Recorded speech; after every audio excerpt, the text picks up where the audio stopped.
Au nom de Marie Wozniak, la directrice de l'école d'architecture de Grenoble, je vous souhaite la bienvenue dans nos locaux.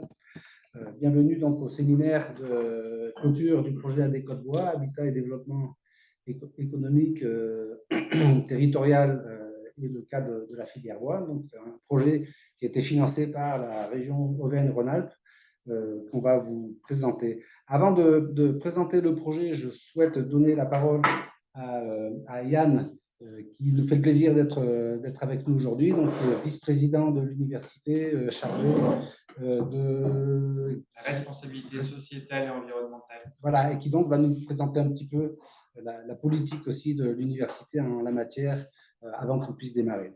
Merci beaucoup. Merci beaucoup de votre invitation. Je regrette de ne pas retrouver, Marie Wozniak. Parce que Marie, je suis navré, j'ai un chat dans la gorge, Marie est membre de la vice-présidence de responsabilité sociétale et environnementale de l'UGA. Et c'était un plaisir de travailler avec Marie durant ces 4 années de vice-présidence. Marie était très soutenante dans tout ce qui a été fait à l'UGA. Et je me réjouissais aussi de retrouver votre équipe. Donc, je dirais 2 mots sur cette vice-présidence. 2 mots au sens où il y a 4 ans, elle n'existait pas. Et donc, il a fallu attendre 2020 pour que l'Université grenobloise dote d'une vice-présidence développement durable, responsabilité sociétale. Vous utilisez les termes que vous souhaitez. Je me permets de rappeler ça parce que il y a le Halte à la croissance, le Club de Rome, les premiers grands travaux sur les questions en lien avec le développement durable, c'est les années 70. Il a fallu attendre 50 ans pour qu'une université telle que la nôtre se dote d'une vice-présidence et qui marque derrière cette création un engagement politique fort sur ces sujets. Donc, ça fait réagir personne, tant pis pour moi, mais c'est juste pour vous montrer que des sujets qui sont a priori importants, ceux en lien avec les transitions, ceux en lien avec le dérèglement climatique, ceux en lien avec un questionnement de nos modèles, modèle économique, peut-être modèle politique aussi, il a fallu attendre 50 ans pour que notre université se dote d'une vice-présidence. Ça, c'est le premier point d'étonnement. Le deuxième élément, point d'étonnement, c'est si les universités ont mis autant de temps pour doter de telles structures, c'est peut-être parce que le ministère de l'enseignement supérieur de la recherche n'était pas totalement engagé sur ces questions. Durant ces 4 années, on a eu le plaisir, entre guillemets, d'avoir 2 ministres. Et on a vu la différence entre Frédérique Vidal, qui n'avait pas apporté beaucoup de choses sur les questions en lien avec les transitions, et maintenant Sylvie Retailleau, qui porte le sujet de manière plus importante. Je vous dis cela parce que c'est non négligeable dans la conduite des politiques à l'échelle locale. Si vous avez un ministère qui est accompagnant, ça vous facilite la vie. Si vous avez un ministère qui n'est pas accompagnant, par définition, ça vous facilite la vie. Alors, je suis vraiment désolé si j'enfonce des portes ouvertes, mais je me permets quand même de le rappeler. Si on n'accompagne pas les collègues qui portent ces sujets, ils ont beaucoup plus de difficultés que si on les accompagne. Et on est dans cette phase de prise de conscience des grands enjeux, non pas provenant du GIEC. J'ose espérer que beaucoup de collègues, les ministères connaissaient déjà les travaux du GIEC, mais on n'avait pas un atterrissage de ces travaux, de cette crise climatique. Alors, le mot crise est bien sûr inapproprié, puisqu'elle dure, donc ce n'est plus une crise, mais des enjeux climatiques. Et on voit que l'atterrissage prend un temps infini. Et c'est un autre élément que j'aimerais amener aussi sur la table ce matin, c'est que derrière le discours de l'urgence, il faut surtout faire retomber la pression et mettre en place les bonnes politiques pour accompagner l'ensemble des acteurs. Si on ne fait pas ce travail, on n'arrive pas à des résultats satisfaisants. Je ne prendrai qu'un exemple, parce que sinon je serai trop long, mais un exemple qui est vraiment un marqueur, je pense, de la réussite de ce que nous ferons, c'est l'enseignement des transitions à l'université française. jusqu'à avant-hier, quand je dis avant-hier, c'était la semaine dernière, nous n'avions pas de cadrage ministériel sur les enseignements des transitions à l'université en premier cycle. Le cadrage ministériel est arrivé la semaine dernière. Ce que je suis en train de vous dire, c'est pas que rien n'était fait à l'université française. Il y a des facultés, des UFR, des équipes qui travaillent sur les transitions. Et je ne vais pas vous dire que nos collègues ont attendu ce cadrage. Il y a énormément de choses qui sont faites, mais de manière décentralisée, atomisée, selon le bon vouloir de collègues et de direction du FR. Ce que je suis en train de vous dire, c'est que le portage politique par le ministère sur ce sujet, il date de la semaine dernière. D'accord. Donc, dans les semaines qui viennent, dans les mois qui viennent, dans les années qui viennent, donnons-nous 2, 3, 4 ans pour voir la transformation de nos maquettes et de ces enseignements à destination de tous nos étudiants de premier cycle, pour bien les former sur les questions en lien avec le développement durable, avec le dérèglement climatique. L'autre sujet que je voudrais amener sur ces questions de formation, c'est que oui, il faut former tous nos étudiants de premier cycle. Pour ma part, ça relève de notre travail universitaire, de construire des esprits éclairés, d'avoir des citoyens éclairés sur ces questions. C'est fondamental. Mais il faut aussi qu'on pense à bien structurer nos formations de second cycle, parce que la plupart de nos étudiants, bien sûr, vont travailler après leur diplôme, tous, autant dans le secteur public que dans le secteur privé. Et là, la compétence métier est très importante. Si on veut transformer la société de demain, il faut avoir des connaissances générales indispensables, car le dérèglement climatique, c'est des compétences pluridisciplinaires, il faut les acquérir, mais il faut aussi développer des compétences disciplinaires pour les parcours métiers. Tout cela, je vais terminer sur cet élément-là, cette thématique, c'est que je boucle la boucle, c'est-à-dire que ces sujets, s'ils sont si compliqués à faire prendre dans l'ensemble de la société, ce matin, quand j'attendais mon bus et que je comptais le nombre de voitures solistes, c'est toujours 90% des véhicules. Donc, la prise de conscience n'est pas encore là. Alors, le savoir est peut-être là, mais la traduction, elle n'est pas là. Tout simplement parce que quand je dis tout simplement, avec des guillemets, c'est qu'on est poussé à une transformation profonde de nos pratiques. C'est pour ça que c'est si compliqué à faire. C'est qu'on est contraint à transformer nos modèles sur lesquels nous sommes assis depuis des décennies. Nous sommes encore, je suis un petit peu économiste, nous sommes encore sur la révolution industrielle et la société de consommation de masse. On peut avoir des grands discours sur l'économie locale, localisée, les circuits courts. Il faut les avoir, ces grands discours, je ne me moque pas. Mais face à ce paquebot, ces paquebots remplis de containers venant de Chine, et je ne stigmatise pas la Chine, nous ne faisons pas le poids. Parce que derrière, ce sont des modèles qui se sont imposés à nous et que nous devons remettre en cause. Les filières professionnelles, et là, vous êtes, si j'ai bien compris, avec votre projet, et bravo pour le travail que vous faites sur le bois, sur cette économie du bois, cette filière du bois, penser que le bois, c'est la localisation et c'est les circuits courts, c'est oublier peut-être que derrière le bois, il y a des filières industrielles qui mènent, je ne sais pas s'il faut dire cette formule aujourd'hui, mais qui mènent le combat. Le combat, c'est un peu fort, mais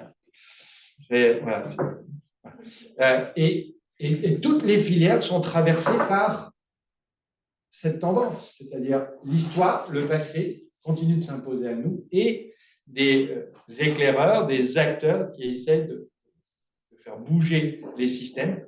Et bravo à ces acteurs qui essaient de faire bouger les systèmes, car c'est vraiment un travail de recul qui est mené. Alors, je ne sais pas si c'est à peu près ce que vous allez dire aujourd'hui sur votre expérience de filière, mais on est face à ces situations-là et dans tous les secteurs. Il n'y en a pas un seul qui peut y échapper. Je ne sais pas si cette introduction a répondu à vos attentes. Quoi qu'il en soit, je vous remercie encore de m'avoir invité et surtout, ne lâchons rien et continuons à transformer la société. Merci encore. Merci à vous. Merci. Merci beaucoup. Il y a des chiffres, ça pouvait franchement pas mieux tomber. Ce retour sur les années 70, c'est aussi la période de notre création en tant qu'équipe cratère et le laboratoire un petit peu plus tard. Donc on était déjà nous dans cette mouvance. Et bon, pendant très longtemps, en fait, on a même peu travaillé en France. Tant les gens nous écoutaient peu, et finalement, on s'est retrouvé à travailler beaucoup à l'étranger, ailleurs, sous d'autres cieux, pour quand même retrouver ces dernières années, dans le nouveau contexte, beaucoup plus d'écoute et donc beaucoup plus de soutien sur différents projets. Notre spécialité est dans l'architecture de terre, mais bon, qui dit l'architecture de terre, c'est construire avec ce qu'on a sous ses pieds. Construire en bois, c'est construire avec ce que l'on a autour de soi qui pousse dans la terre. Donc il y a toute une logique qui est similaire et en fait, nous avons beaucoup intéressés de travailler sur ce projet. Alors, je vais passer le PowerPoint.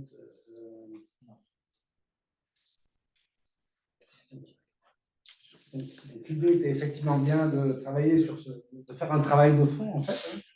C'est ce que l'on a proposé dans le cadre de ce projet.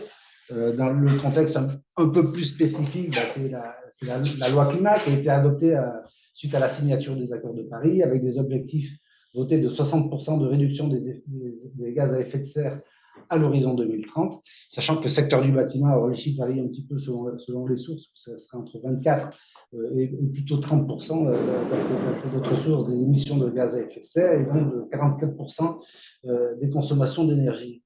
Donc, le bois, parmi les matériaux de construction, est reconnu comme présentant un potentiel important et donc ça répond à cette notion de circuit court. C'est un matériau propriété bas carbone puisqu'il fixe du carbone et qui a une faible conductivité thermique. Il y a aussi une variété d'usages possibles, de techniques, de solutions constructives. Et il y a déjà un travail depuis une vingtaine d'années qui a été démarré ici. Pour la petite histoire d'ailleurs, Cratère a aussi aidé à faire les premiers concours bois il y a 25 ans. Je me rappelle, ça se passait ici dans ces locaux en fait, avec Fibois et alors, c'était pas Fibois à l'époque, c'était Créabois. Et le CAUE avec qui on travaillait déjà. Donc des projets individuels, des édifices exemplaires, etc., des actions particulièrement innovantes en région. Et un des exemples majeurs, c'est l'AOC Boîte Chartreuse, qui est quelque chose de vraiment très original qui a été lancé dans la région. L'hypothèse sur laquelle on a travaillé dans le cadre de ce projet, bon, je rappelle, financé par la région Auvergne-Rhône-Alpes, dans le cadre de ce qu'on appelait PAC Ambition Recherche, je reviendrai dessus, qui est un système pour nous extrêmement intéressant, en fait, en tant que chercheur. L'hypothèse, c'était que les filières d'écomatériaux possèdent un fort potentiel pour la création d'activités et pour réduire l'empreinte environnementale du secteur du bâtiment dans une logique de développement durable et de transition sociale et écologique.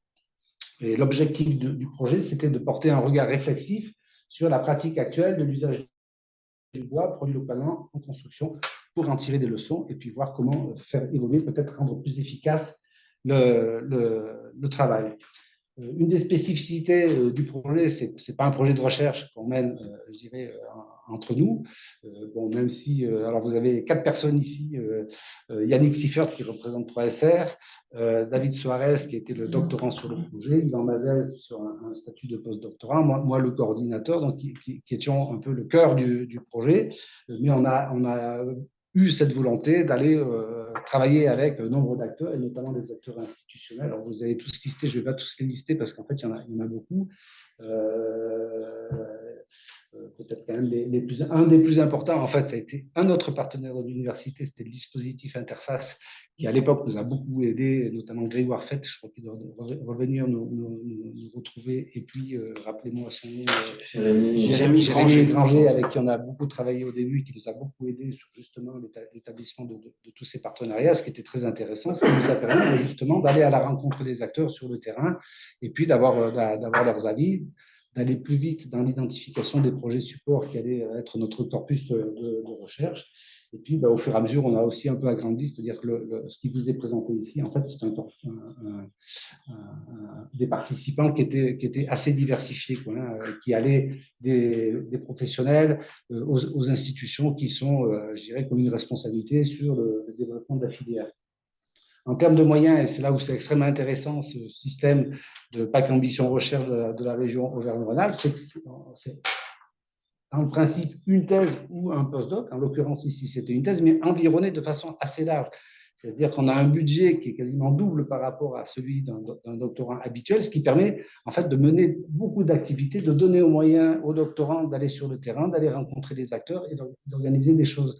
Donc, pour le coup, on a pu faire le travail de doctorat par David Soares, le postdoc par Yvan Mazel, qui a pu se déplacer en France, dans différentes régions, mais aussi à l'étranger, notamment en Suisse.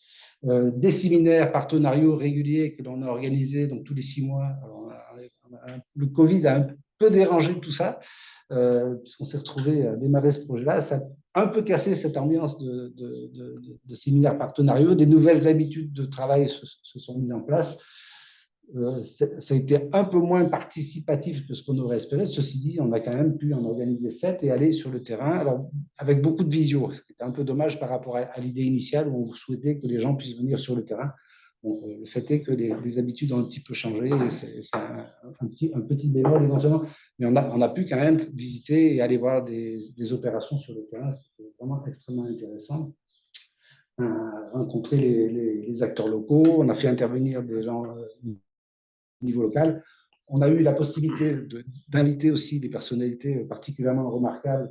Je voudrais en citer 2 qui, moi, m'ont particulièrement frappé et inspiré. C'est Xavier Morin, donc, de l'Université de Montpellier, qui est à la fois un scientifique de la forêt, mais aussi un philosophe qui nous a fait une démonstration absolument exceptionnelle et que j'ai trouvé extrêmement inspirante. Et puis, un autre exemple, c'est Maurice Chalaillet, grand spécialiste des scieries, qui nous a apporté, nous aussi, beaucoup dans notre réflexion, nous a fait gagner énormément de temps par tout le savoir qu'il avait à partager avec nous. Au-delà de ça, donc, on a pu organiser 6 stages, un donc à 3SR qui était plus technique, et puis 5 ici, donc des étudiants soit en licence 3, soit en master. Des étudiants de Montpellier aussi, de l'école du bois à Montpellier, sont venus ici. On a eu deux étudiants, master sciences du bois, qui sont venus apporter chacun un peu des éléments techniques. Et puis, on a participé alors, ça aussi, c'était extrêmement intéressant. Alors, Yannick Siffert faisait déjà partie de ce réseau de GDR, donc groupe de recherche sur la thématique du bois, qui se réunit chaque année. Et en fait, on s'est impliqué dans cette mécanique-là, le premier étant organisé à Grenoble, alors, en distanciel, mais on a continué après, et ça nous a permis aussi de rencontrer tout un tas de personnalités extrêmement intéressantes. Au-delà de ça, de se faire entendre et de trouver une place. Donc, Yannick reviendra peut-être là-dessus dans ce GDR. Et du coup, il est prévu que tout le travail que l'on a eu à faire et les résultats sont discutés chaque année maintenant dans cette mécanique-là. On a participé à des conférences professionnelles et académiques. Quelques articles scientifiques ont été publiés. 3 plus 1 qui est en cours de négociation de où est-ce qu'on pourra le publier. Et puis, on a 11 vidéos qui sont en ligne. Voilà, donc à peu près les résultats. Ceci dit, le résultat essentiel, je pense, ça va tout à fait dans ce que disaient Yann et Chinard tout à l'heure. C'est aussi on s'est trouvé quand même dans une situation, on a l'impression qu'il y a un peu un gros paquebot qui avance, quoi, d'industrialisation, qui nous a questionnés par rapport au modèle qu'il impose de gestion de la forêt. Et donc, voilà, s'il y a bien une conclusion, c'est celle-là. Faisons attention. Donc, on va rentrer dans les détails au travers de toutes les démonstrations qui sont faites, mais l'introduction était parfaite parce qu'effectivement, on a l'impression de ce gros bateau qui avance. C'est comme si c'était inexorable et qu'il fallait toujours aller plus loin dans l'industrialisation, dans peut-être le mirage qu'on allait faire toujours mieux, jusqu'à faire du bois un produit qui ne bouge même plus. Enfin, presque faire du béton avec du bois. Enfin, et du coup, à se poser la question de est-ce qu'on en utilise toujours les vrais avantages ou pas, parce que ça nécessite tellement de transformation qu'au final, ben, le bilan carbone, il finit par être le même.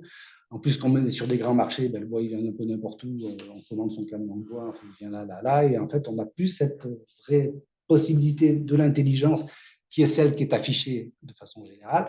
On a du bois dans la région Auvergne-Rhône-Alpes et on l'utilise en Auvergne-Rhône-Alpes. Voire même, on a du bois dans un village, on l'utilise dans le village. Donc, c'est ça qu'on voudrait aussi discuter avec vous et comment on peut aussi réfléchir dans l'avenir pour, pas forcément ne pas industrialiser, mais trouver des bons équilibres qui permettent, y compris, d'utiliser des bois qui, pour le moment, ne le sont pas forcément.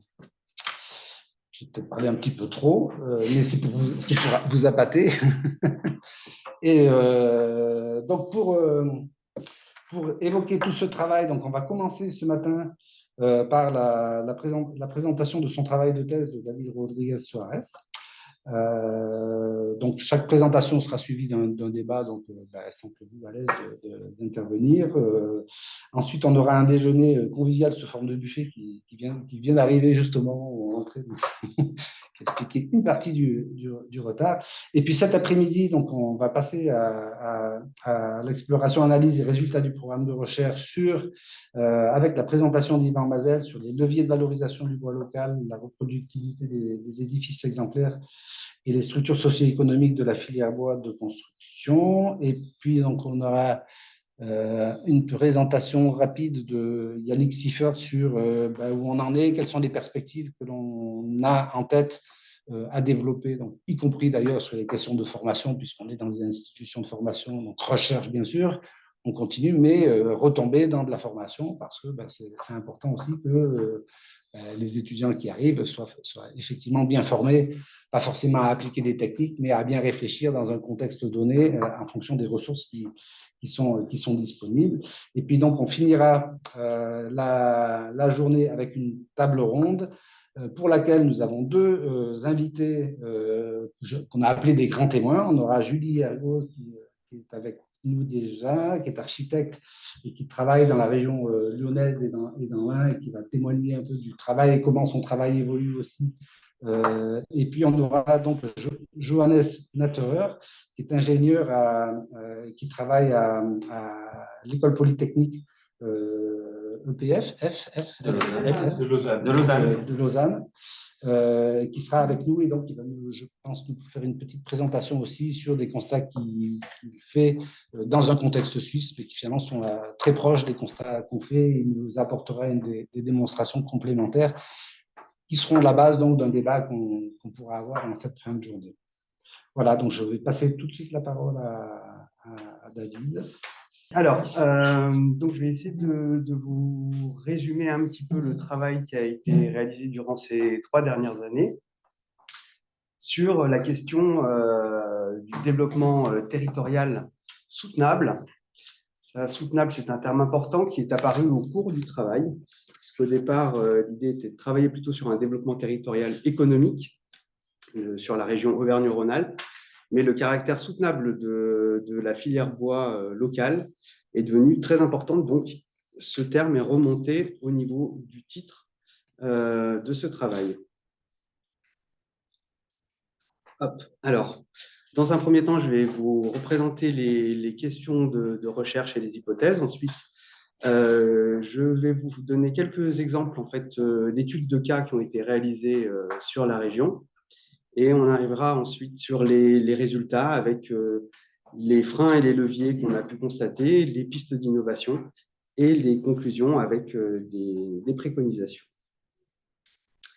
Alors, pour la question de recherche, l'idée était de réfléchir sur un développement donc, soutenable de l'usage local du bois dans la construction, avec la question de savoir s'il fallait adapter finalement les ressources à nos usages ou apprendre, voire réapprendre à faire avec les ressources locales. L'hypothèse étant que le partage d'une culture commune entre les acteurs territoriaux est une condition indispensable au développement du bois local dans l'architecture. Alors, ce travail a été mené de façon itérative. Donc, la question centrale en tant qu'architecte, c'est bien évidemment la question de la mise en œuvre dans le bâtiment. Mais il nous a semblé que c'était plutôt intéressant d'élargir en fait la question et de comprendre comment les bois arrivaient sur les chantiers, donc de travailler aussi sur la gestion des ressources, les ressources qu'elles soient à la fois naturelles, humaines et matérielles, et aussi de regarder sur les politiques mises en place, donc les stratégies de développement qui ont été mises en œuvre et qui ont conduit à un développement de la filière bois construction. Alors, à partir de là, une analyse historique, donc un état de l'art, état de fait, a été fait donc, sur la littérature et toutes les publications qui concernent l'architecture en bois, de façon à pouvoir retracer l'évolution des usages, des pratiques et des politiques de gestion.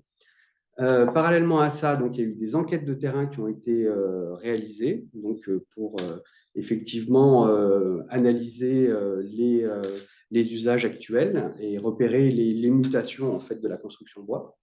Et puis, un travail, comme ça a été rappelé, qui a été mené donc, en partenariat avec un certain nombre de partenaires qui étaient répartis sur toute la région Auvergne-Rhône-Alpes, de façon à pouvoir effectivement partager les connaissances autour de tables rondes, de conférences, de visites thématiques, et puis aussi les groupes de recherche qui sont venus aussi alimenter ce travail. Donc, pour mener ces analyses de questions bois, donc la partie centrale, l'idée c'était de regarder à la fois les projets publics, mais aussi les projets privés. Donc, il fallait faire un choix. En fait, on a beaucoup quand même d'exemples dans la région Auvergne-Rhône-Alpes de construction en bois. Et c'est un travail qui a été mené donc, avec l'ensemble de nos partenaires, notamment les CAUE, les interprofessions du bois, les maisons de l'architecture, le conseil départemental et les parcs naturels régionaux, de façon à identifier un corpus d'études et puis aussi d'identifier des acteurs clés de la construction bois, qu'ils soient maîtres d'ouvrage ou maîtres d'œuvre. Donc, chaque cas d'étude, en fait, a donc fait l'objet voilà, d'une préanalyse pour identifier dans les départements de l'Isère, de l'Ardèche et du Puy-de-Dôme les bâtiments, qu'on pourrait qualifier d'exemplaires ou démonstrateurs, en fait, qui paraissaient avoir le plus d'intérêt pour notre recherche. Et 3 grandes thématiques ont permis, en fait, de mettre en place des critères d'évaluation et d'analyse qui soient transversales entre tous les projets. Donc, on a des premiers critères qui vont concerner la gestion des ressources, les questions de mise en œuvre et enfin les stratégies de développement. Ces 3 grands thématiques sont ensuite redivisées en sous-divisions, donc avec la question de la nature des bois et de la provenance pour la gestion des ressources, la question de la conception et des dispositions constructives pour les mises en œuvre, et les stratégies de développement qui, elles, nous permettent de regarder la question de la reproductibilité et aussi du jeu des acteurs. Donc, chaque étude de cas a fait l'objet d'une fiche de synthèse où on retrouve dans un premier temps donc, toutes les informations générales, on va dire, qui concernent le bâtiment, sa localisation, quelques photos et ensuite les points forts et les points faibles de chaque projet analysé. On a un tableau qui reprend de façon synthétique les principaux éléments qui sont saillants sur les projets et un diagramme de Kvyat qui, lui, nous permet de visualiser les performances, entre guillemets, de chaque réalisation. Donc, ces diagrammes de Kvyat, quand on prend l'ensemble des études de cas, nous permettent de voir effectivement quels sont les projets qui sont les plus vertueux suivant les différents critères que j'ai énoncés précédemment, et puis ceux qui, par contre, montrent certaines faiblesses qu'il est intéressant aussi d'analyser et de comprendre. Donc, pour vous donner un petit peu maintenant des exemples concrets, après cette explication un peu théorique de la méthodologie, je peux vous parler d'un exemple qu'on a eu la chance de visiter en cours de chantier, qui est le groupe scolaire de Maringues, qui a été réalisé par les architectes Studio Lada. Donc, Maringues, c'est à proximité de Clermont-Ferrand. Donc, le principal intérêt, je dirais, de cette réalisation, c'est que les architectes, avant de présenter leur esquisse au concours, se sont intéressés finalement à la région clermontoise, sachant qu'eux, ils sont de Nancy. Et ils ont découvert des articles de presse qui parlaient du sapin blanc, le sapin pectiné, qui était une essence très peu utilisée, donc qui les a intéressés. Ils se sont demandé pourquoi finalement cette essence était si peu employée alors qu'elle était quand même assez présente sur le territoire. Et il s'avère que c'est un bois qui est très difficile à sécher, qui est aussi, donc quand il sèche, en fait, si on le passe en séchoir, il va avoir tendance à se déformer. Donc, il n'est pas très apprécié par les scieurs et forcément par les équipes de maîtrise d'œuvre, et encore moins par les maîtres d'ouvrage qui acceptent peu finalement que le bois soit une matière vivante et qui se déforme.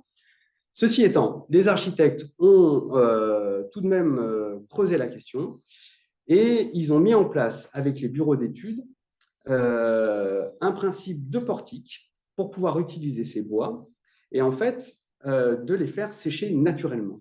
Parce que ce sapin blanc pectiné, quand il sèche naturellement, il est moins soumis aux déformations. Donc, dès la phase réponse à l'appel d'offres, les architectes ont d'emblée pu chiffrer en fait les cubages de bois nécessaires et ainsi ont pu anticiper aussi sur la coupe et le séchage du bois. Donc les bois que vous voyez sur la première photo, on voit qu'ils ont été usinés avec des machines numériques. Donc on voit des assemblages bois-bois. Ça aussi, c'est un autre point très intéressant sur ce projet-là. Ils ont été apportés sur le chantier dès le démarrage du chantier, et pendant que les dalles étaient coulées et que quelques autres murs, notamment en terre, ont été coulés, les bois ont séché naturellement sur le chantier. Et quand ça a été le moment d'élever les charpentes, alors les bois étaient secs et ils étaient prêts. Donc ça, c'est vraiment la preuve d'un travail d'anticipation qui permet effectivement de répondre à cette constante urgence auxquelles doivent répondre les architectes et les questions des délais où on n'a jamais le temps de faire autrement que de prendre ce qui est déjà disponible. Donc, si on réfléchit bien en amont, on arrive à mettre en valeur en fait des bois qui sont peu utilisés. Donc, c'est un exemple très intéressant aussi, comme je vous le disais, notamment par rapport à ces assemblages. Ces assemblages bois-bois, en fait, ils donnent un aspect qualitatif beaucoup plus intéressant dans un bâtiment que des connecteurs métalliques. Alors, effectivement, il y a aussi des connecteurs métalliques, mais les architectes ont pris soin d'utiliser en fait ces connecteurs métalliques à des endroits où ils ne sont pas visibles. Et tous les assemblages, donc ça c'est dans les salles de classe, c'est une salle de classe qu'on voit là, à chaque fois qu'on a un assemblage qui est visible, alors il est réalisé en bois-bois. Donc c'est une intelligence aussi de gestion du projet et de partie architecturale avec une volonté forte de mettre en avant des bois massifs non transformés. Donc un projet qui est très intéressant, notamment sur la question de l'échange qu'il y a pu avoir entre la maîtrise d'ouvrage et la maîtrise d'œuvre, et ensuite sur les dispositions constructives qui ont été mises en place et qui amènent une grande qualité architecturale. On a ici un autre exemple qui est également issu du Puy-de-Dôme, qui est la salle polyvalente de la Renaudie. La Renaudie, c'est un petit village qui disposait d'une salle qui était devenue obsolète et trop petite pour le village. Et donc, Madame le maire a décidé donc, d'entreprendre les travaux de la création d'une nouvelle salle des fêtes. Son intention était claire dès le départ, c'est qu'elle a souhaité que les bois qui soient employés dans ce bâtiment soient de provenance locale. Donc, elle a fait en sorte, dès l'appel d'offres, de dire aux entreprises que seules les entreprises qui pouvaient se déplacer sur site pouvaient concourir. Donc, ce qui a été fait, donc effectivement, ça a bien écrémé aussi le nombre d'entreprises qui ont participé à cet appel d'offres. Et là, on a l'entreprise Verrières, donc, qui est Charpente et Scierie, qui a finalement obtenu ce projet. Alors, c'est des bois qui sont effectivement de proximité, mais dont la mise en œuvre a exclu finalement grand nombre d'autres artisans locaux, à savoir qu'à 50 mètres de cette salle des fêtes, il y avait une scierie, mais qui a fermé entre-temps, parce qu'elle n'a pas pu répondre en fait à ce projet-là. Pourquoi? Parce que là, on est face à des bois très transformés. Des bois séchés, comme on le voit sur la troisième image, en fait, des poutres lamellées collées, et des plafonds aussi lamellés collés. C'est ce que vous voyez sur la troisième image. Là, on a donc la sous-face du plafond, ces bois collés, un panneau d'OSB sur le dessus, une étanchéité et l'isolation. Voilà, ça, c'est le complexe de toiture qu'on a là. Et ça, par contre, eh ben, les artisans qui ne maîtrisent pas en fait ces savoir-faire sont de fait disqualifiés. Donc là, le choix clairement des architectes, il est dans un sens pertinent puisqu'il y a une entreprise qui sait produire ce genre de produits, mais en même temps, il met hors concours tous les autres artisans qui ne maîtrisent pas ces savoir-faire. Un troisième exemple qui est très intéressant, c'est le centre de tri des déchets de Villard-de-Lans, donc qui a été réalisé par les architectes PNG, où là, la maîtrise d'ouvrage avait une demande forte et claire d'utiliser des bois du massif du Vercors. Donc ce projet-là a beaucoup intéressé les architectes et ils sont allés au-delà de cette demande en se disant, OK, on va utiliser les bois du Vercors, mais ce ne serait pas très malin de couper des bois sur le Vercors pour les faire scier dans la vallée, de prendre des petites routes que les Grenoblois connaissent pour les faire descendre en grume et remonter scier. Donc, on va essayer de faire en sorte d'analyser en fait l'ensemble des ressources du territoire, donc la matière naturelle, le bois, mais aussi les savoir-faire présents sur le plateau, donc à savoir le charpentier, menuisier et les outils dont ils disposent. Une fois qu'ils ont fait cette pré-analyse, ce pré-diagnostic de territoire, alors ils ont conçu un projet qui était fait sur mesure, on va dire, pour pouvoir être réalisé par les entreprises locales. Donc les bois ont été récoltés sur le plateau, sciés sur le plateau et mis en œuvre directement par des entreprises du plateau. Alors l'astuce, parce que là aussi il y a une astuce constructive qui est vraiment très intéressante, c'est que sur ce plateau du Vercors, donc là on est en épicéa, et l'épicéa, normalement, les DTU, alors avant, oui, on peut dire ça, les DTU sont très restrictifs sur l'usage de bois, parce qu'on a des classes d'emploi, en fait, suivant les essences de bois, qui permettent de les mettre exposés à l'eau ou pas. Et l'épicéa, théoriquement, est un bois qui doit plutôt être utilisé en charpente et abrité. C'est ce qu'on voit sur la première image. Donc, on voit que c'est une poutre treillie. Donc là, on n'est pas sur un lamellé collé comme on a vu tout à l'heure avec la salle de la Renaudie. On est sur une poutre, en fait, c'est une technique un peu traditionnelle de bois court, boulonné, voilà, qui a permis aux charpentiers d'élever et de couper surtout ces sections. Et pour le bardage, en fait, là, les architectes ont beaucoup travaillé avec les bureaux d'études et ils ont développé cette disposition constructive qui, en fait, génère un encorbellement en fait, des bois qui, de fait, grâce à leur angle d'inclinaison, ne sont pas mouillés et donc sont autorisés par les DTU. Donc, les DTU, c'est les documents techniques unifiés qui permettent d'avoir une garantie décennale. Donc, c'est les règles de mise en œuvre qui sont obligatoires. Voilà. Donc là, on a vraiment une intelligence en amont du projet avec des architectes qui ont dit « Ok, on va travailler comme vous le souhaitez », mais en plus, on va faire une analyse de territoire pour être sûr que les ressources naturelles, humaines et techniques soient disponibles sur le plateau. Et à partir du moment où ils ont réussi à identifier en fait ces ressources, ils ont imaginé un projet qui peut être réalisé par une entreprise locale. Un autre exemple, alors là, on passe en Ardèche, à Saint-Étienne-de-Boulogne, où on a donc le maire qui a souhaité créer des logements sociaux sur sa commune. Là, la culture ardéchoise, on est plutôt sur des constructions maçonnerie de pierre traditionnellement, et le bois est plutôt utilisé pour les menuiseries, les planchers et les charpentes. Voilà.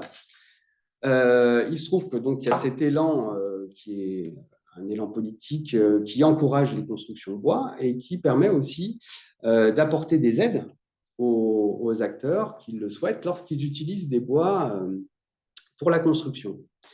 Là, les architectes Tam Tam ont fait le choix d'utiliser des bois pré-grisés en bardage.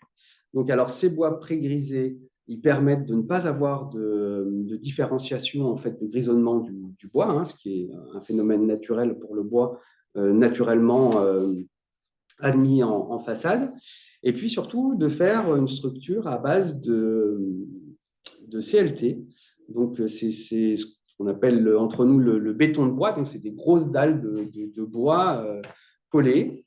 Le leader de ce principe constructif, c'est l'Autrichien KLH. Et donc là, on a affaire à un bâtiment qui a été réalisé à partir de béton de bois, donc des bois autrichiens, et la provenance des bois de bardage est elle aussi très peu maîtrisée.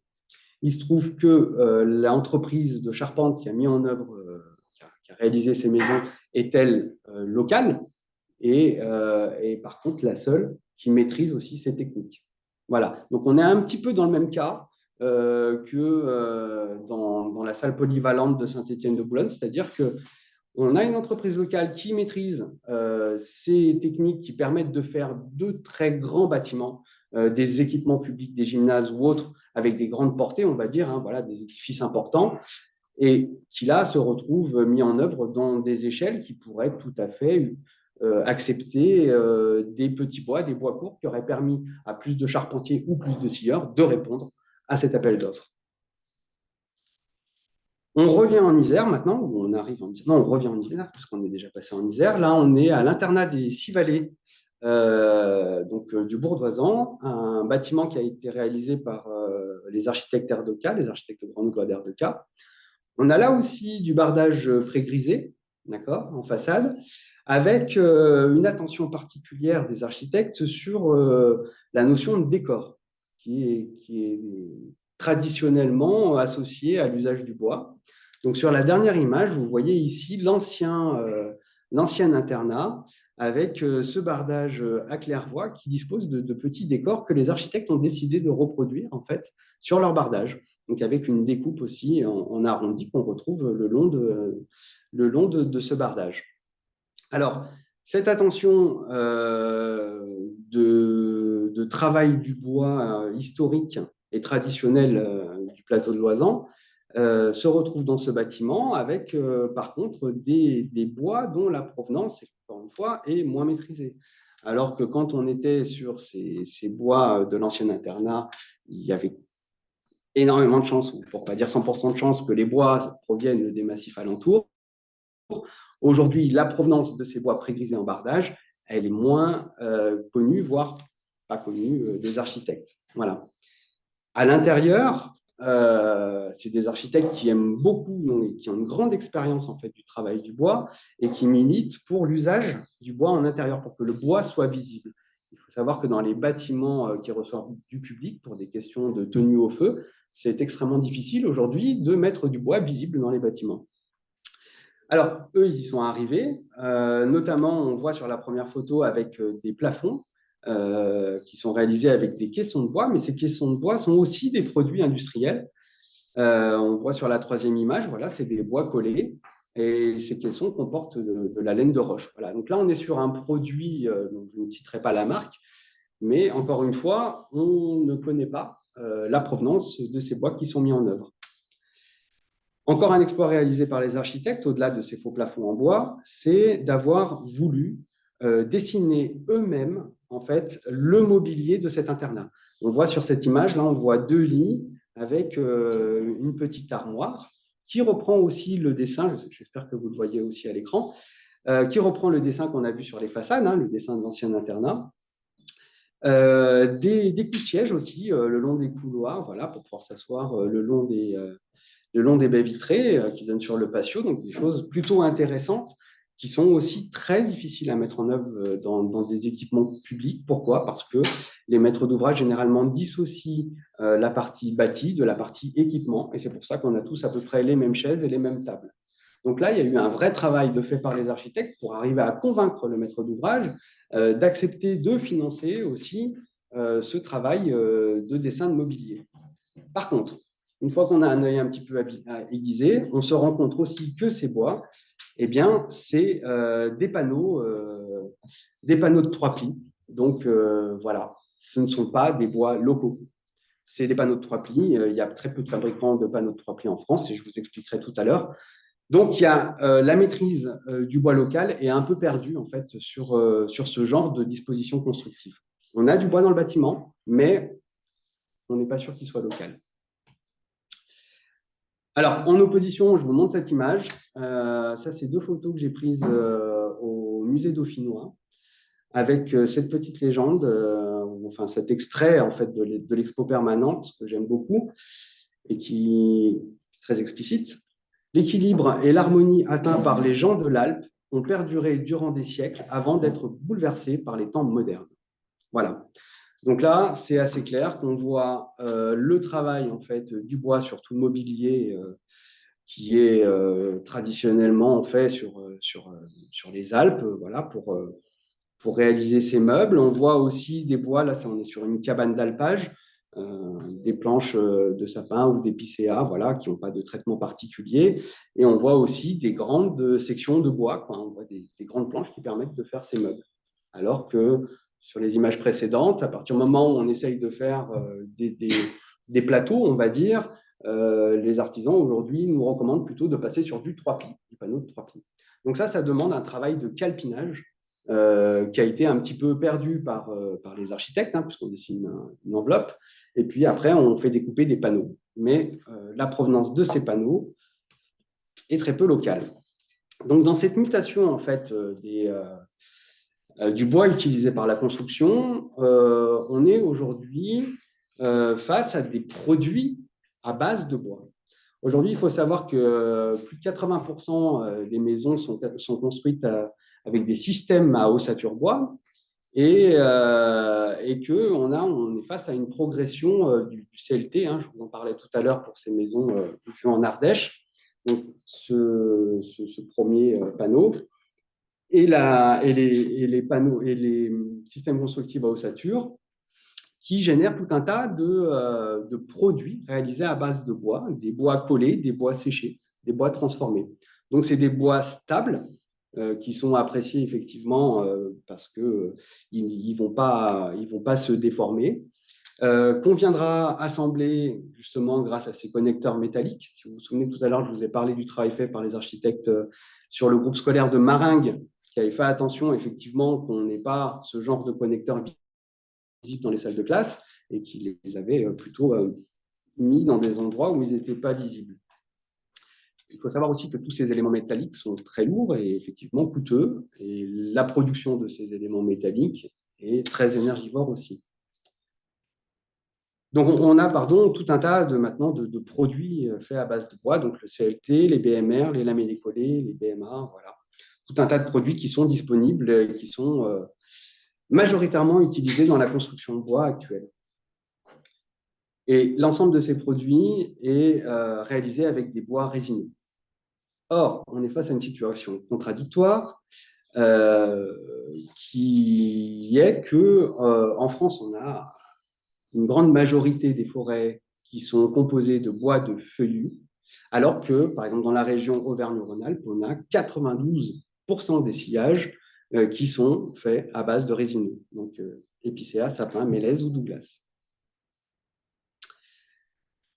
Alors, de plus en plus, les scientifiques alertent les gouvernements et l'opinion publique sur justement les risques qu'engendre la surexploitation en fait, des ressources naturelles.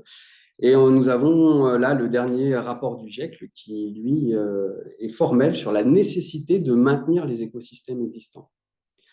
Alors, juste en dessous, je vous ai mis quand même un extrait en fait, d'un travail de recherche qui a été mené tout autour de la planète par plus de 1000 scientifiques, dirigés par le professeur Stephenson, qui a démontré qu'en fait, les arbres anciens captaient plus de CO2 que les jeunes arbres.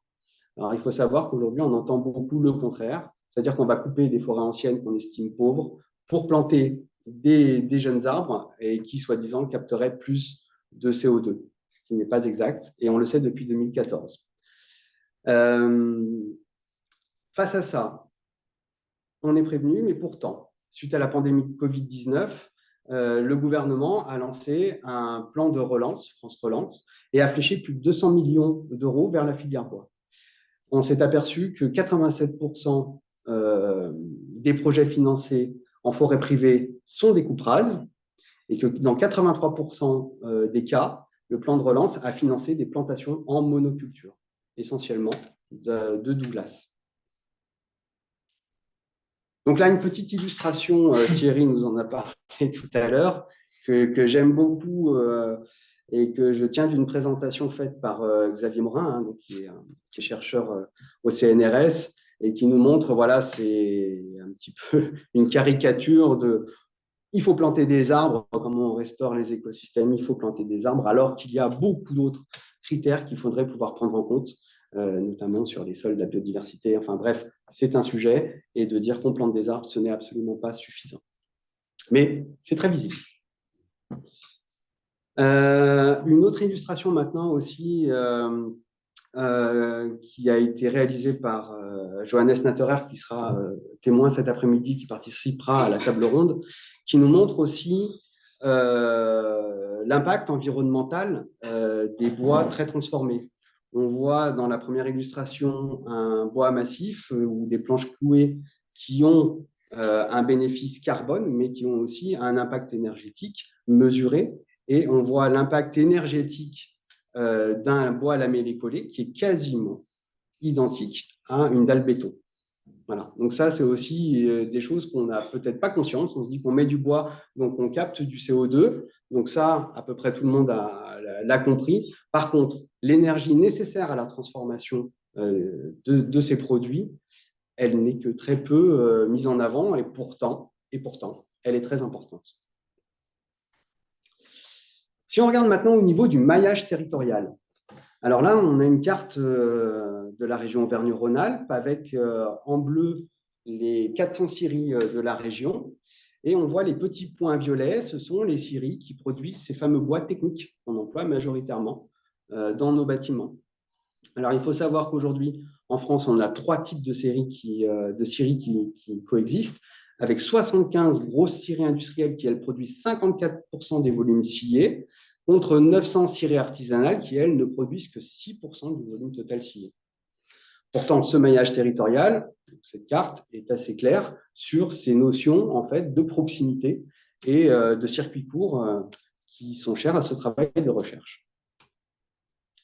Et si on regarde au niveau de la fabrication des panneaux, donc les panneaux de particules, les OSB, par exemple, les panneaux d'OSB qu'on utilise dans tous les systèmes faits en ossature bois qui permettent de contreventer les structures, on se rend compte qu'il y a encore moins d'usines qui fabriquent ces panneaux. Voilà, on en a une seule, c'est Chrono Suisse, qui fait ces panneaux d'OSB.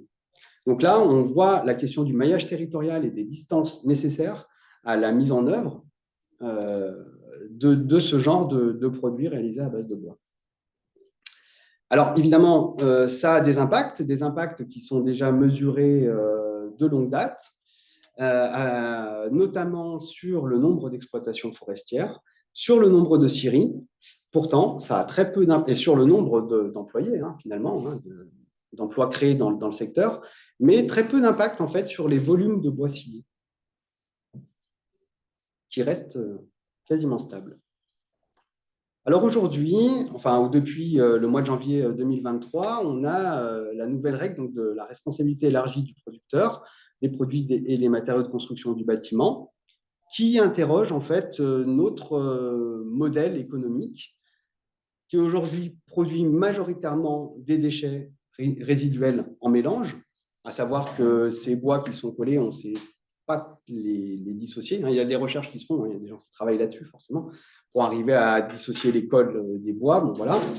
On fait un peu plus de tri, mais la stratégie d'évitement, elle reste très faible, alors que cette loi de transition énergétique pour la croissance verte, elle, voudrait inverser la tendance pour qu'on ait un maximum de prévention, qu'on puisse faire aussi un maximum de réemploi de matériaux, on réduise les matériaux qui sont recyclés et évidemment que les matériaux qui permettent de faire de la valorisation énergétique ou carrément de l'élimination ou du stockage soient réduits au maximum. Donc, l'idée, c'est complètement de changer en fait, nos modes de production et même de réflexion par rapport à nos produits mis en œuvre dans le bâtiment.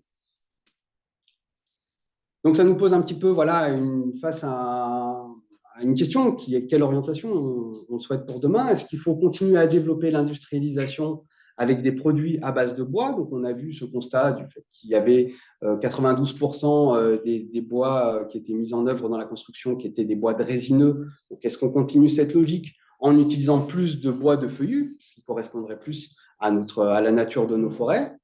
Ou est-ce qu'aussi on pourrait imaginer renforcer finalement ce tissu industriel actuel, donc avec les 400 séries qui sont recensées sur le territoire d'Auvergne-Rhône-Alpes, pour qu'on puisse finalement développer des architectures qui utilisent des bois moins transformés, donc qui sont finalement approvisionnables par l'ensemble des scieries présentes sur le territoire.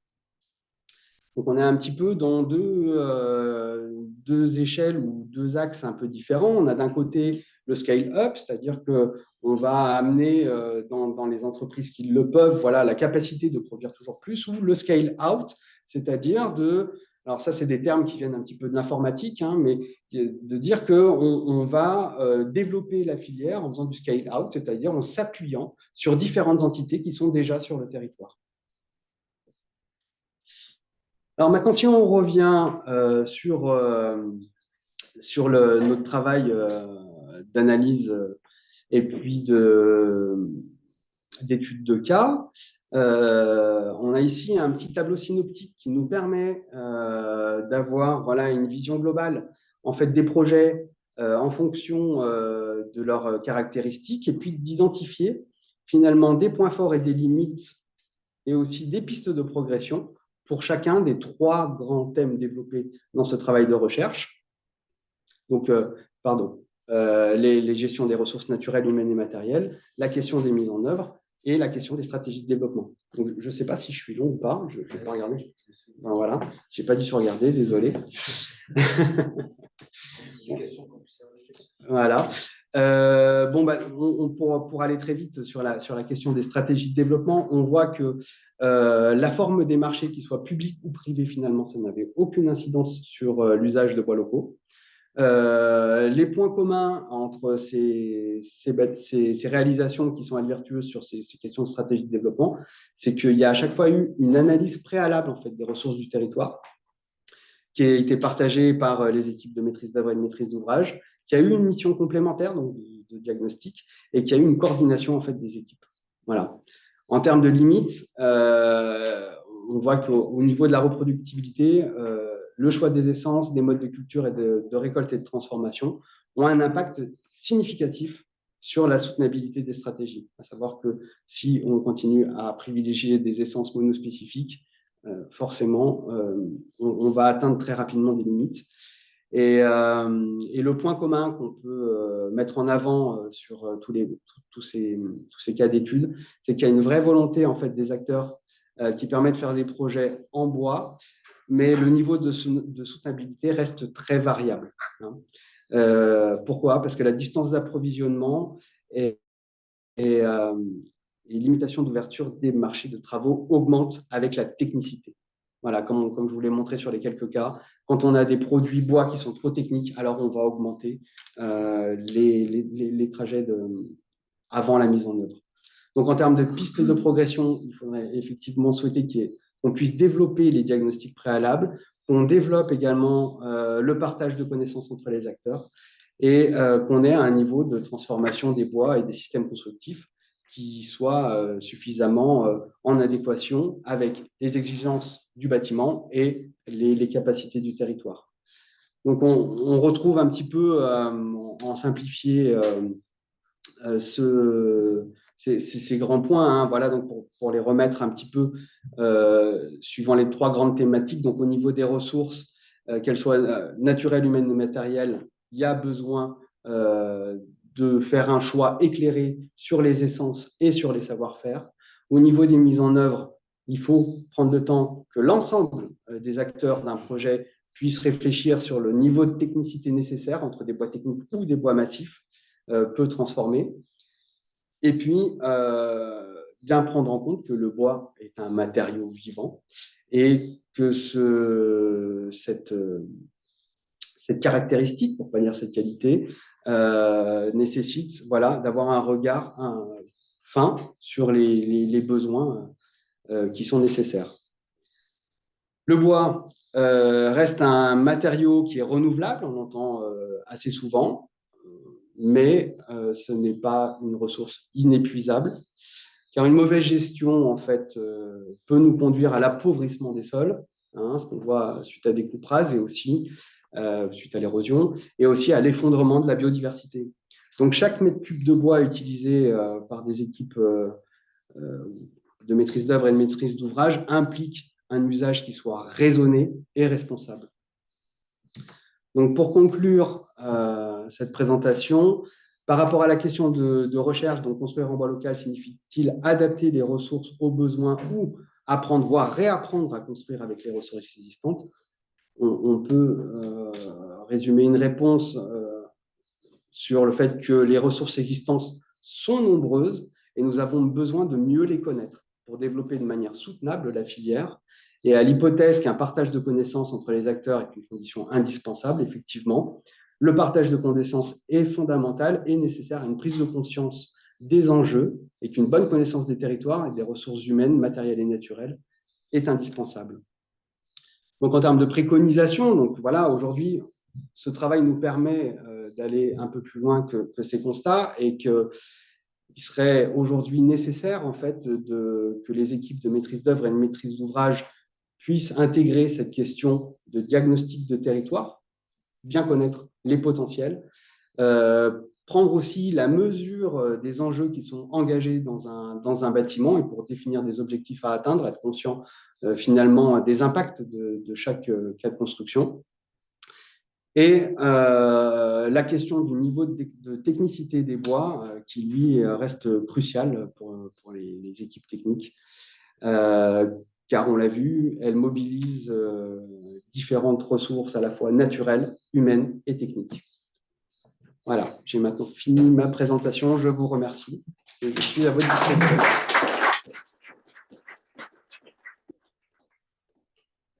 Merci David, on a un petit peu de temps pour des questions dans la salle d'abord et puis si certains d'entre vous veulent intervenir à distance, vous nous le signalez et puis on vous donnera la parole. Et peut-être dans la salle d'abord. Merci. Si juste vous pouvez dire qui vous êtes et quelle institution vous représentez. On ne l'a pas présenté tout le long, c'est trop. Très bien, oui, je suis chargé de mission pour Evo, pas que chargé de fait. Déjà, pardon pour le travail. Je suis assez épaté par ce qui a été produit. Vous avez réussi à formaliser plein de choses sur lesquelles on travaille et qu'on n'arrive pas à formaliser parce qu'on est trop dedans. Donc, franchement, je serais vraiment preneur de tout ça. Et puis, j'avais une petite question quand même sur la question du territoire. Oui. En fait, c'est est-ce que vous avez dans les différentes exemples que vous avez pu analyser des échelles de territoire régional à laquelle travailler? Ça veut dire quoi en fait un territoire? Ah oui. Vous avez un peu défini ça, qualifié ça? Oui, c'est une notion complexe. On a d'ailleurs une équipe de recherche qui est spécialisée sur la territorialisation. Voilà, donc c'est quelque chose qui est plutôt variable et qui va, à mon sens, se définir par des usages où je pense que la question des usages est assez cruciale, communs. Voilà, à partir du moment où on change des techniques ou des pratiques, peut-être qu'on va changer de territoire, mais ça reste vraiment à géométrie variable. Et savoir s'il y a une échelle idéale, je pense que c'est un peu difficile. Voilà. Sur le massif de Chartreuse, que vous connaissez bien, je pense qu'il y a déjà aussi beaucoup. Des sous-territoires. Il y a des sous-territoires, voilà, on peut regarder. Par contre, ce que je peux vous dire, c'est que pour avoir échangé avec d'autres spécialistes, notamment dans les GDR Sciences du Bois, ou même les travaux de recherche qui sont menés par des collègues doctorants au niveau national, voire international, en fait, ce qu'on constate au niveau du territoire oralpin, on peut trouver beaucoup de résonance à différentes échelles. Donc ça, c'est quelque chose qui est assez... et qui, dans mon travail, a toujours été nécessaire. Je n'ai pas pu regarder uniquement ce qui se passait en aura. Donc, il y avait un regard au niveau national et international, et notamment avec Yvan qui a lui élargi la question. Voilà.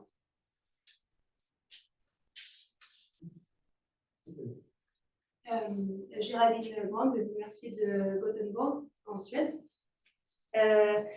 Merci, c'était très intéressant.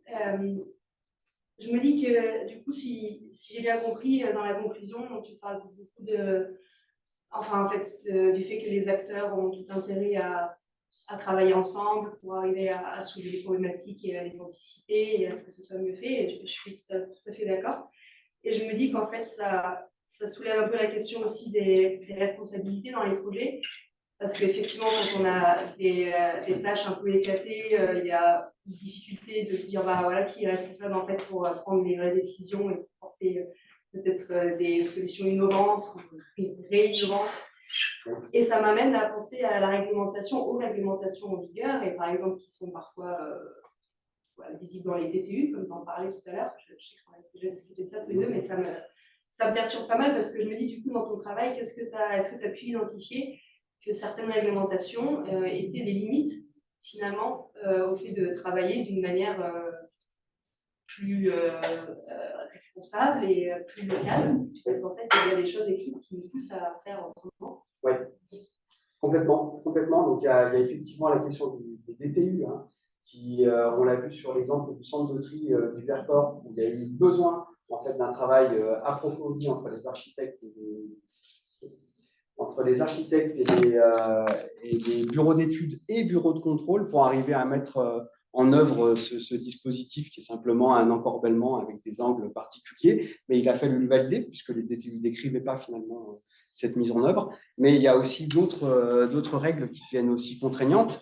On peut penser aujourd'hui au cycle de vie, les fiches FDES, voilà, qui sont aujourd'hui nécessaires dans le bâtiment et qui, elles, sont plutôt réalisées par les industriels qui produisent ces produits.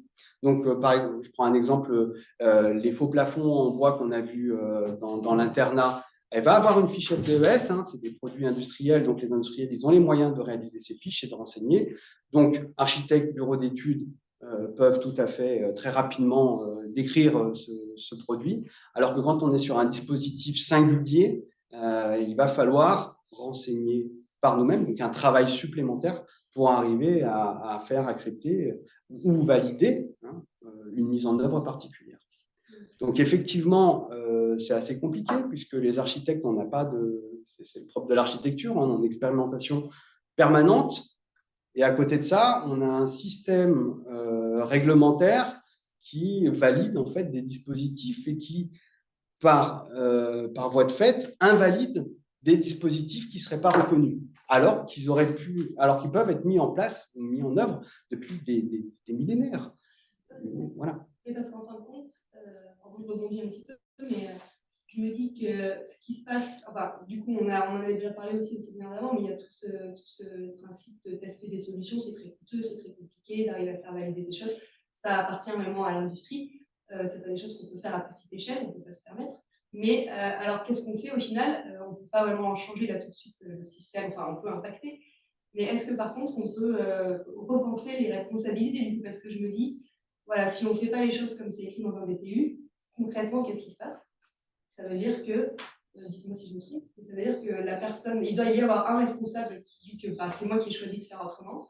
Et s'il y a un pépin, je mets en danger ma responsabilité, mon entreprise. C'est ce qui se passe. C'est ça.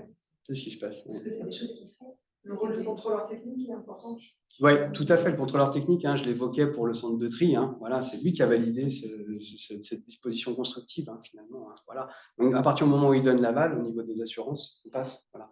Mais c'est d'où l'importance, en fait, de ce partage de connaissances et de ce travail vraiment en équipe. On a tendance aussi beaucoup à saucissonner les choses, hein, en découper les archives, bureau de contrôle, bureau d'études, voilà. Alors que tout le monde a besoin de se mettre autour de la table si on veut faire avancer les choses, quoi. Et merci Julie, effectivement, les contrôleurs techniques, voilà, c'est eux qui permettent de faire avancer les choses.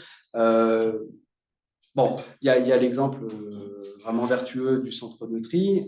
L'école de Maringues, qui elle est plutôt très réussie. Le contrôleur technique n'a pas forcément toujours joué le jeu. Ils sont retrouvés à devoir mettre des bois classe 3 Mélèze sous un porche. Voilà, il y a un préau, c'est une école, hein, il y a un préau, les bois sont abrités, mais vu qu'ils sont à l'extérieur, le contrôleur technique a dit non, là, il me faut du Mélèze. Alors qu'ils auraient pu le faire en sapin blanc, quoi. Voilà. Des exemples. Voilà. Est-ce qu'il y a d'autres questions dans la salle? Peut-être juste, on y reviendra tout à l'heure, mais il y a aussi effectivement de besoin de caractérisation de certains matériaux qui n'existent pas pour le moment. Ça fait partie des pistes de recherche. Et Nick reviendra dessus tout à l'heure dans l'après-midi. Des questions en ligne. Peut-être on prend une question dans la salle et après il y a Johannes qui a une question et puis il y avait Heidi et Florence qui avaient aussi une question. Je t'en prie. Ma question va être rapide. Je suis Laurent Mélichet, ingénieur thermique du bâtiment et étudiant au DSA architecture de terre actuellement. Je voulais savoir, dans votre étude très précise et très bien présentée, sur tous les critères, les méthodologies des études de cas, est-ce que vous avez fait la corrélation entre utilisation des ressources locales et humaines et le prix au mètre carré des différents bâtiments? Est-ce que c'est plus cher? Non. Ou alors non, et quelles sont les solutions pour baisser le coût de revient d'une construction qui est plus chère locale? Non, alors il n'y a pas du tout de règle là-dessus, quoi. Il n'y a aucun cas qui m'a montré que construire en local, ça coûtait plus cher qu'autrement, hein. Donc voilà, après, ça n'a pas été mon axe vraiment d'étude, puisque je pense qu'aujourd'hui, on a une vraie responsabilité sociétale et le caractère soutenable, lui, et l'intérêt de faire du local est lui primordial. Donc finalement, le prix accordé à un bâtiment, il est aussi, je le disais dans les préconisations, hein, c'est quels objectifs on veut atteindre. Quand on est décideur, quand on est soit un client privé, soit un maître d'ouvrage public, voilà, il faut être responsable. Aujourd'hui, un bâtiment, ça a un impact. Mais il n'y a pas eu de constat de plus cher parce que local. Est-ce qu'il y a un constat de délai? Vous évoquiez oui. Ouais, tout à fait. Voilà, et ben à partir du moment, ouais, c'est ça. C'est qu'à partir du moment où il y a anticipation, en fait, de la part, généralement, ça vient plutôt du côté de la maîtrise d'œuvre, mais il y a aussi des maîtres d'ouvrage qui demandent à ce que ce soit aujourd'hui local. À partir du moment où il y a anticipation de ce que ça implique, on va dire, en termes de ressources matérielles, humaines et naturelles, alors les délais peuvent être tenus à partir du moment où ils sont annoncés. Le groupe scolaire de Maringues en est le meilleur exemple.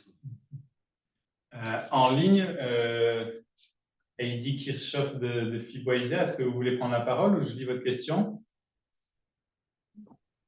Oui, bonjour. Je peux évidemment poser ma question. Donc, dans l'analyse en fait des bâtiments que vous aviez pu faire et présenter, comment vous avez pu réussir à définir le type de sylviculture qui a été mené en forêt? Le type de sylviculture, non, ça, j'ai pas forcément à chaque fois, pour chaque bâtiment, la réponse, malheureusement. Il y a justement des études de cas où les équipes de maîtrise d'œuvre, elles connaissent la provenance des bois, de la parcelle, de la scierie. Mais malheureusement, aussi dans la grande majorité des cas, on n'a pas cette information. Si ce n'est pas une priorité annoncée dès le départ par souvent la maîtrise d'ouvrage, on n'a pas cette information.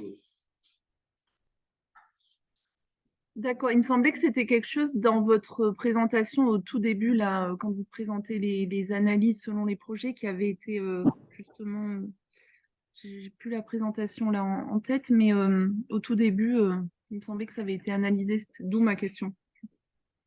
Non, le type de sylviculture, non, ça, on a très rarement l'information. La provenance, oui, de savoir où est-ce que les bois ont été sciés, éventuellement de pouvoir retracer ça, on peut le savoir.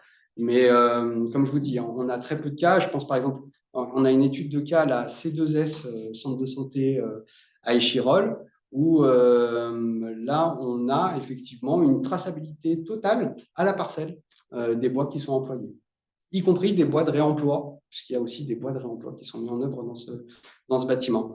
Donc là, effectivement, on peut savoir quel a été le type de sylviculture. Ok. Par exemple, l'école de Maringues aussi, voilà, ce travail sur le sapin blanc pectiné, là aussi, on peut retracer, puisqu'il y a les sapins blancs, en fait, ils sont pas, c'est pas des plantes, c'est des plantations mélangées, en fait, ils sont mélangés, il n'y a pas eu de sylviculture spécifique sur cette essence. Donc là, par contre, aussi, pareil, on peut retracer et savoir quel type de sylviculture a été employé. Par contre, si on prend l'exemple parmi ceux que j'ai montrés, soit de l'internat de Bourdoisan, soit je sais pas, les logements de Saint-Étienne de Boulogne, là, on n'a aucune traçabilité sur la provenance des bois qui ont été utilisés pour réaliser ces produits, et encore moins de savoir comment ces bois ont été gérés, ont été cultivés, effectivement.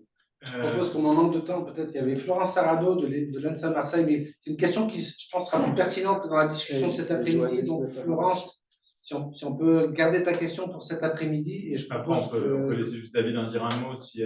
Oui, non, mais ça rentre bien dans la discussion de cet après-midi. On va laisser parler Johannes Natrer, là, qui avait un commentaire à faire.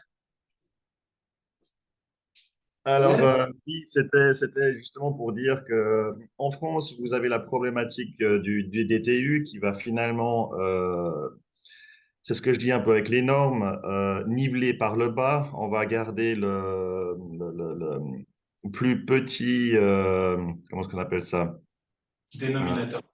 Dénominateur commun pour essayer d'éditer quelque chose qui marche partout et dans toutes les conditions.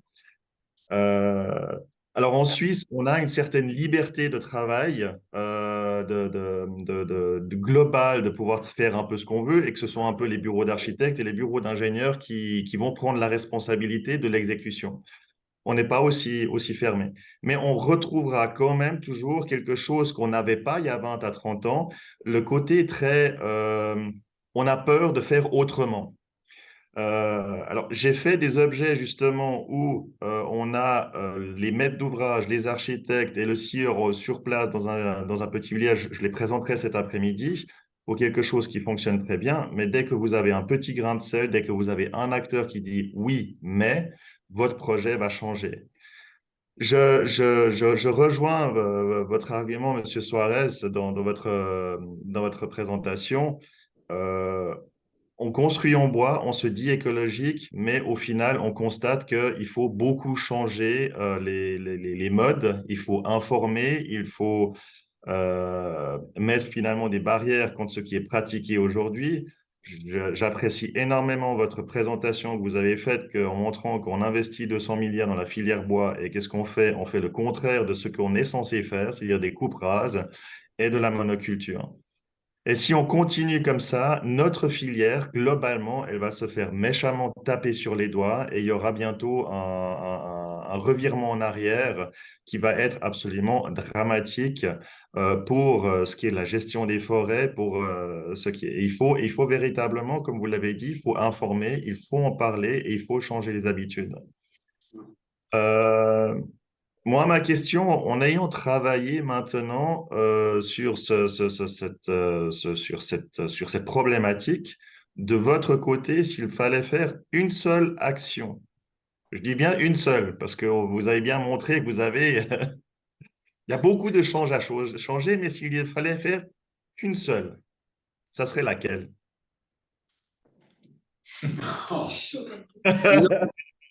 Alors, quel livre j'emmènerais sur une île déserte? C'est ça, c'est un peu, voilà, c'est un peu ça. Merci pour la question. On va laisser réfléchir David, il va nous répondre après la pause. J'ai effectivement une réponse, mais elle risque d'être provocante. Comme on a une dizaine de minutes de retard, je pense qu'on va quand même garder 1 heure pour déjeuner. Donc, je propose à tout le monde de se retrouver au lieu de 13h30 à 13h40. Si ça vous va, comme ça on a le temps de déjeuner tranquille et vous aussi qui êtes à distance. Donc, on se retrouve à 14h40. Merci Et- beaucoup à tout le monde et à tout à l'heure. Merci à Et tous. non, et pour répondre à la dernière question de Florence Arnaud, on va aborder la présentation du début de l'après-midi, la question des édifices exemplaires et de leur reproduction. Donc, Tout à fait. on reparlera du coup de ce sujet. 13h40? Oui, 13h40, pardon. J'ai dû dire 14h40. Tout le monde m'a corrigé. 13h40. 13h40, à tout de suite. 13h40, super. Merci, à tout à l'heure. Merci à tous. Merci beaucoup.